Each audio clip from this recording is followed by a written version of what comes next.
Hello guys, সুন্দর একটা নতুন আরো একটা ভিডিওতে তোমাদের সকলকে জানাই স্বাগত। আজকে আমি যেহেতু সবে স্কুল থেকে আসলাম আর এসে দেখি বাবা খুব সুন্দরভাবে জমিতে বীজ দেওয়ার জন্য আমাকে ডাক। ফাইনালি গাইস, কথাটা অনেক সুন্দর হলেও কথাটা শুনে আমার চোখ মুখ জ্বলে যাচ্ছিল রাগে, কেন আমি জানি না।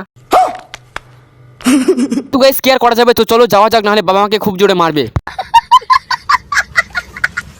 তো ফাইনালি গাইস অবশ্যই চলে গেলাম বাবার সাথে জমিতে। বাবা দেখছিলাম খুব সুন্দরভাবে একের পর এক ড্রামেতে না খুব সুন্দরভাবে জল দিচ্ছিল আর আমি খুব সুন্দর বাবাকে হেল্প করছিলাম। দেন তারপর বাবা চলে গেল জমিতে বীজ দিতে। তো গাইস আমি কি করবো তাই বুঝতে পারছিলাম, খুব সুন্দরভাবে একটা কলা পাতার বাঁশি মানে বাজাতে লাগলাম। আরে ওয়েট ওয়েট ওয়েট, এক মিনিট দাঁড়াও, তোমাদেরকে আমি বাঁশির আওয়াজটা একবার শোনাই।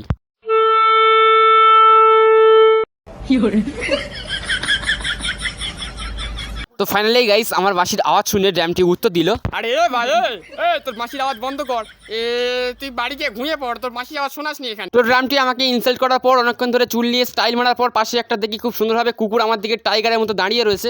তারপর সে আমাকে উত্তর দিল, এ বাবু, তুই সাইড দিবি আর তোর কামড়াবো মাথায়। তো গাইস এটা শোনার পর কিছু করলাম না, শুধুমাত্র খুব জোরে দৌড়ালাম। তো গাইস আজকে ভিডিও এখানে স্টপ করলাম। ভিডিওটা কেমন লাগলো অবশ্যই কমেন্ট করে জানিও। তার আগে চ্যানেলটিকে সাবস্ক্রাইব করে অবশ্যই আমাদের পাশে থাকো। আজকের জন্য টাটা, গুড বাই।